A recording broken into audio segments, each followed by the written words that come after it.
ងមួយនេះឈឺដូចគេកាប់ព្រោះតែអូនសំឡាប់ស្នេហាយើងចប់ត្រឹមនឹងពេលស្គាល់គេសស្អប់បងដល់ម្លឹងអូនដូចមនុស្សស្រវឹងនិយាយលែងដឹងអី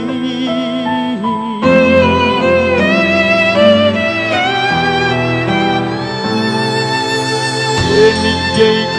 10អូនជឿដល់100គេសំណាងពេកហើយបានអូនក្បែររត់ថ្ងៃបងអ្នកចាញ់ស្នេហ៍រមើលគេថែថ្លៃគ្មានសិទ្ធអាចធ្វើអ្វីក្រៅពីក្តាប់ដៃយំមួយនាទីក៏ឈឺឲ្យតែនឹកដល់អូនបែរដងលែងនៅខ្លួនធ្លាក់ដល់ដីក៏ពួចច្រងវាឈឺខ្លាំងបំផុតស្ទើរតែមិនអាចទ្រាំឲ្យគ្រូពេទ្យសំថ្នាំលេបយ៉ាងណាក៏មិនបាត់ជំងឺខ្វះអ្នកថែរស់បានយូរប៉ុណ្ណាដកអងហើពេលណាហើយឈ្មោះអូនមិនចេះដាច់ចិត្តនឹកអូនមួយនេះវាក៏ដូចក្របសាច់ប្រហែលអាចស្ទះស្លាប់ព្រោះមិនអាចប្រាប់ដល់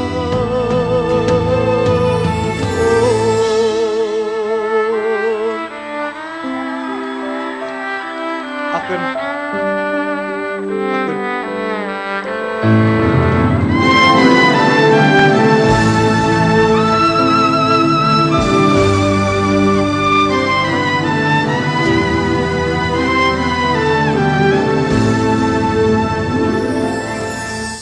ដងមួយនេះ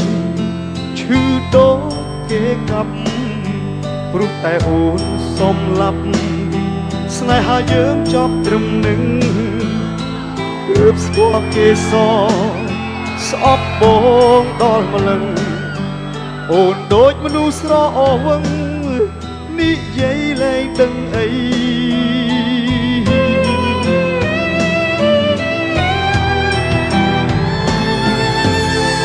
និយាយ10អូនជឿដល់100គេសំណាងពេកហើយបានអូនក្បែររត់ថ្ងៃបងអ្នកចាញ់ស្នេហ៍រមើលគេថែថ្លៃគ្មានសិទ្ធអាចធ្វើអ្វី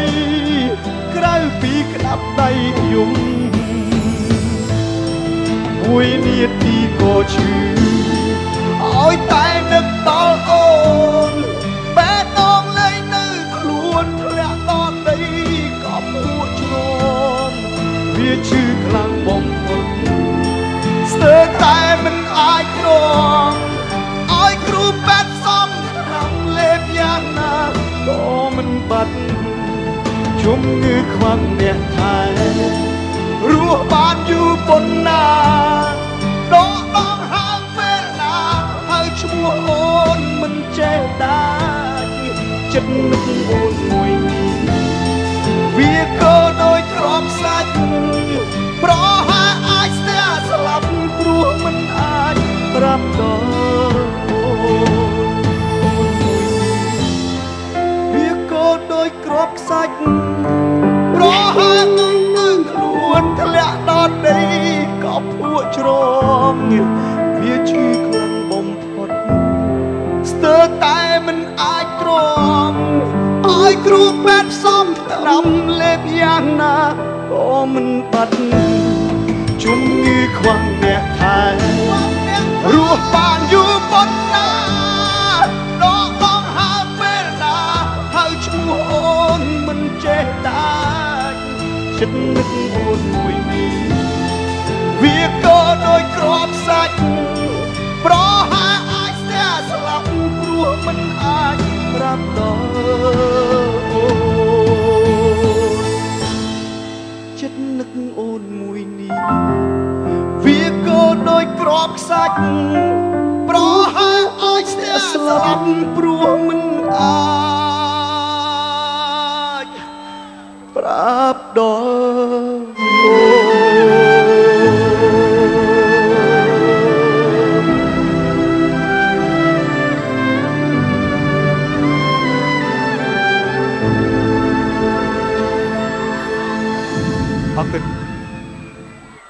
អរគុណគោរពជំរាបសួរបងប្រុសបងស្រីអ៊ំពូមីងមិត្តយុវវ័យនៅក្នុងខេត្តកំពតអរគ្នាសប្បាយទេអរគុណថ្ងៃនេះខ្ញុំសប្បាយចិត្តនឹងដោយសពដងនៅខេត្តផ្សេងទៀតដែរគឺអ៊ំពូមីងបានផ្ដល់កិត្តិយសដល់យើងខ្ញុំដល់តន្ត្រីកូកាដែលបានចូលរួមថ្ងៃនេះយ៉ាងច្រើនកកដូច្នេះខ្ញុំដែលជាអ្នកចម្រៀងដែលគេអញ្ជើញមកថ្ងៃនេះបានជួបជាមួយបងប្អូននៅពេលនេះគឺសូមជូននៅបទចម្រៀងមួយបទទៀតគឺស្រឡាញ់បងប៉ុណ្ណាអរគុណ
អរគុណ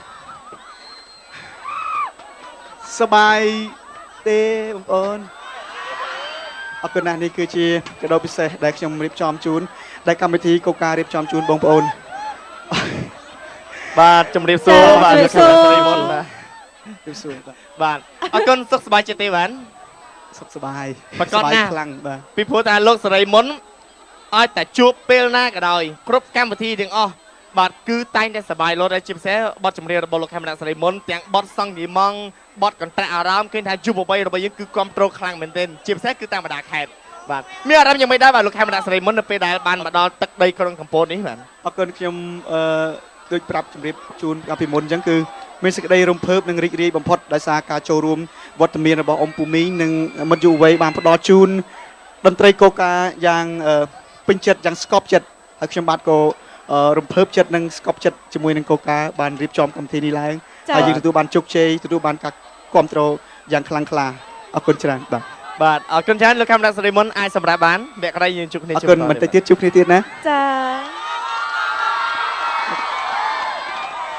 អរគុណចាចំពោះវត្តមានបងប្អូនទាំងអស់គ្នាដែលបានផ្ដល់កិត្តិយសចូលរួមទស្សនានៅក្នុងកម្មវិធីតន្ត្រីកូកា